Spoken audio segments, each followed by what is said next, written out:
A 300-meter warship is surrounded by freezing black water. The temperature has dropped to negative 30 degrees Celsius. Waves are crashing over the deck. The flight deck is coated in a sheet of ice, and somewhere up there a fighter jet is about to land. This is not a drill. This is not a war game.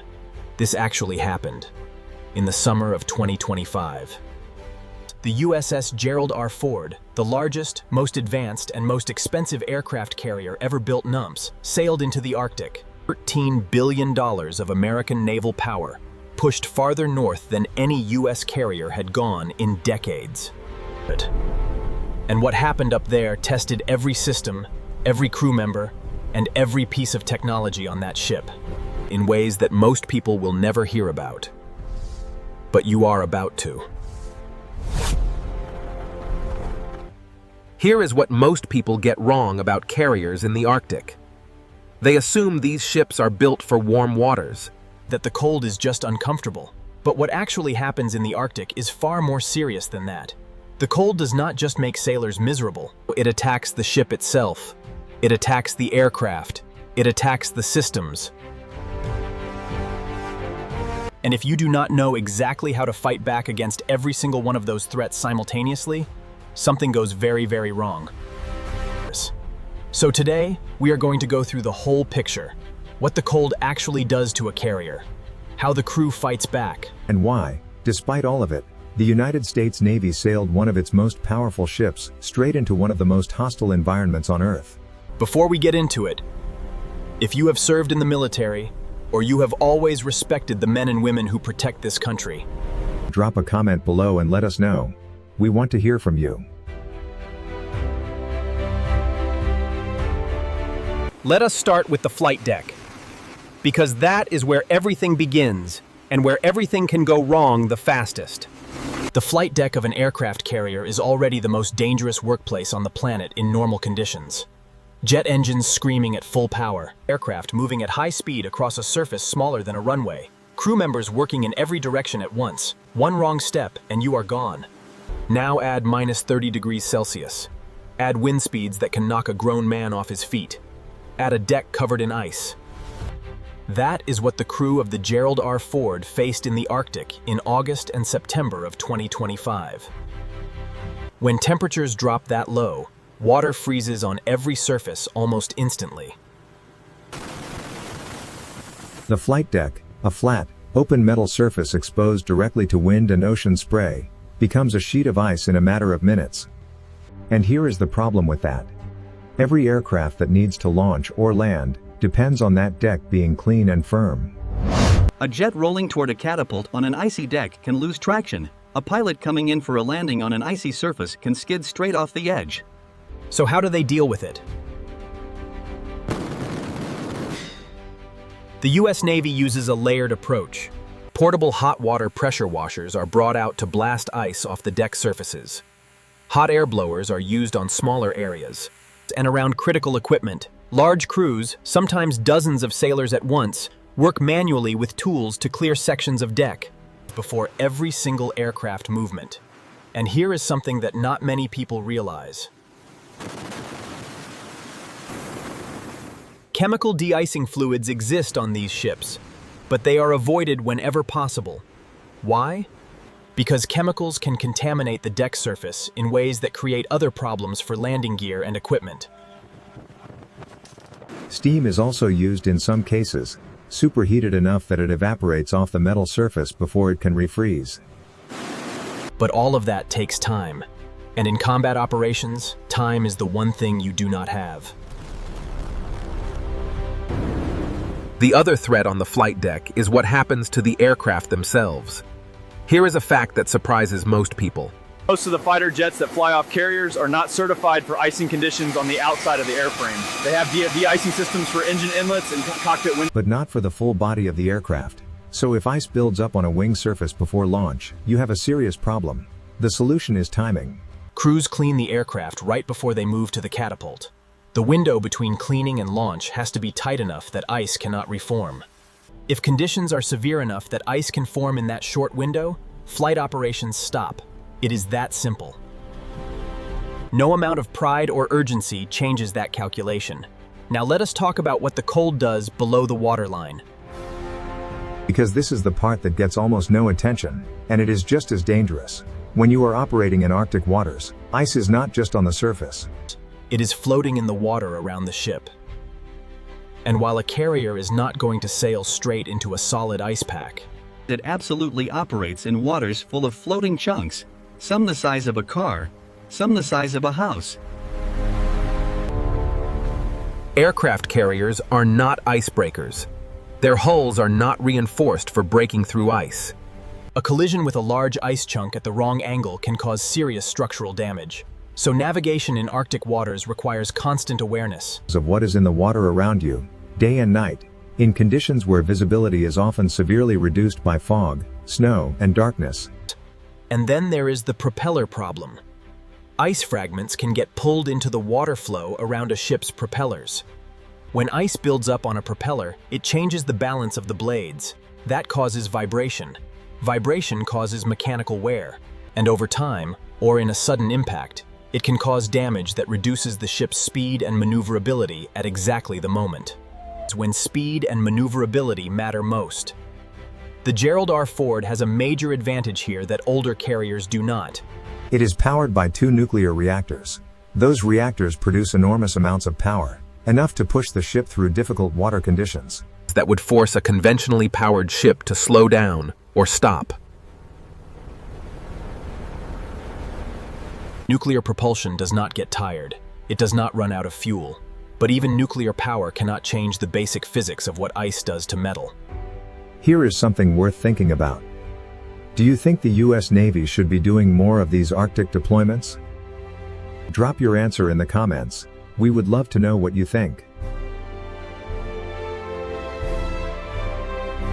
Before we go further, take a second right now to like this video and subscribe to the channel. Over 98% of people who watch our videos are not subscribed. It costs you nothing, but it makes a huge difference for us to keep bringing you content like this.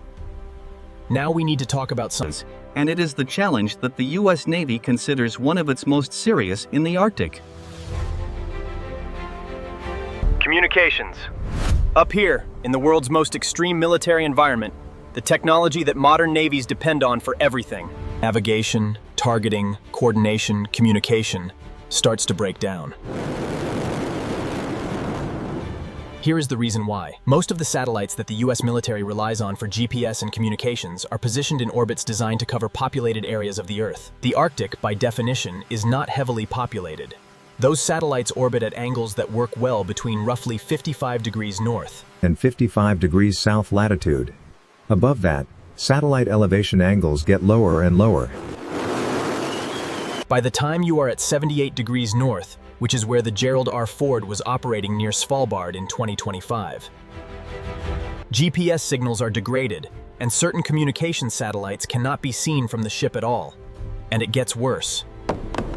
The Arctic atmosphere is filled with ionospheric activity, charged particles from the sun interacting with Earth's magnetic field. This ionospheric interference scrambles GPS signals. It disrupts satellite communication links. It can cause navigation errors significant enough to make precision-guided weapons unreliable. Think about what that means for an aircraft carrier. Modern carrier operations depend on precise positioning data for everything.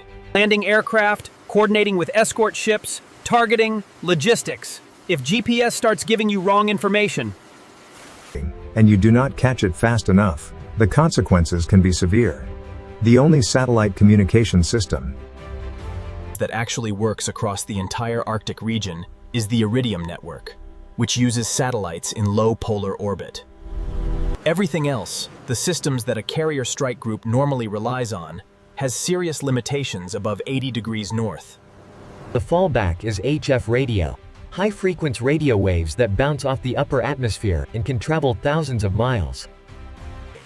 It works, but it is nothing like the high-bandwidth, real-time communications that modern operations require. It is like going from a high-speed data connection back to a phone line from 30 years ago. And on top of all of this, Russia has invested heavily in Arctic GPS jamming capabilities. Their military can deliberately disrupt GPS signals across large areas of the high north. In a real conflict, every precision system on that carrier, every guided weapon, every navigation tool, Every communication link that depends on satellite positioning would be operating in a degraded or hostile electronic environment. That is not a theoretical problem. That is the reality of the Arctic right now.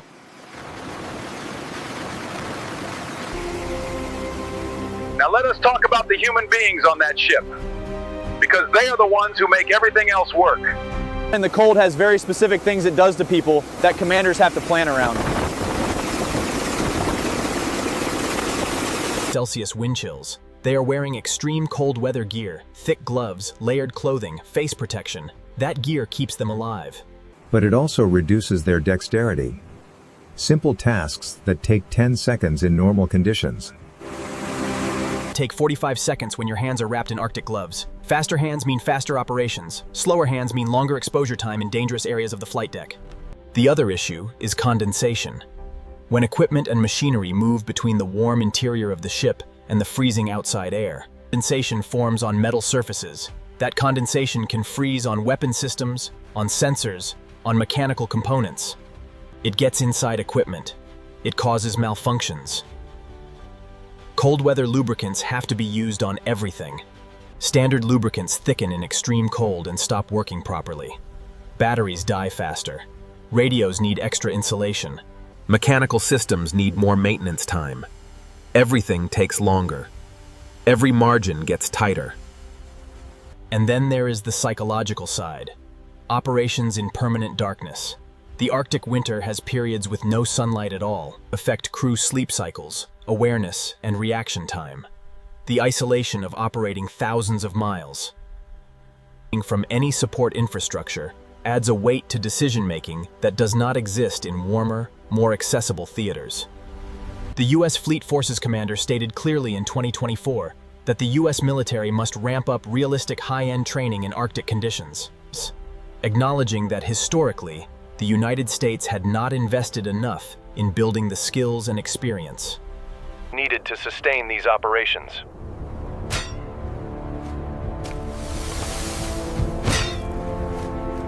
What is the one thing you think would surprise most people about operating a carrier in the Arctic? Drop it in the comments. We read every single one. Let us talk about the mission itself. Because understanding why the U.S. Navy sent its most powerful carrier to the Arctic in 2025 tells you everything about where the world is heading right now. The USS Gerald R. Ford did not go to the Arctic for a routine training exercise.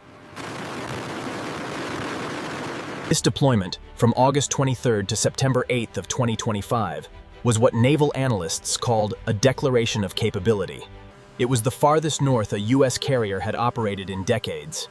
It was the first time the Ford-class strike group was fully integrated, under NATO's Allied Maritime Command. Norwegian, German, and French warships operated alongside the American carrier, in what was clearly a coordinated strategic message. To who? To Russia. And increasingly, to China. Here is why the Arctic matters so much right now. There is a corridor of water between the Barents Sea and the Norwegian Sea, that military planners call the Bear Gap, Russia's nuclear submarine fleet. The submarines that carry the weapons capable of striking any city in the world must pass through that corridor to reach the open Atlantic.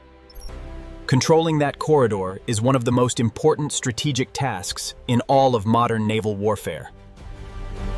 If the United States and NATO can project carrier air power into the Bear Gap, they can monitor, track, and if necessary, confront, point every Russian submarine that tries to pass through.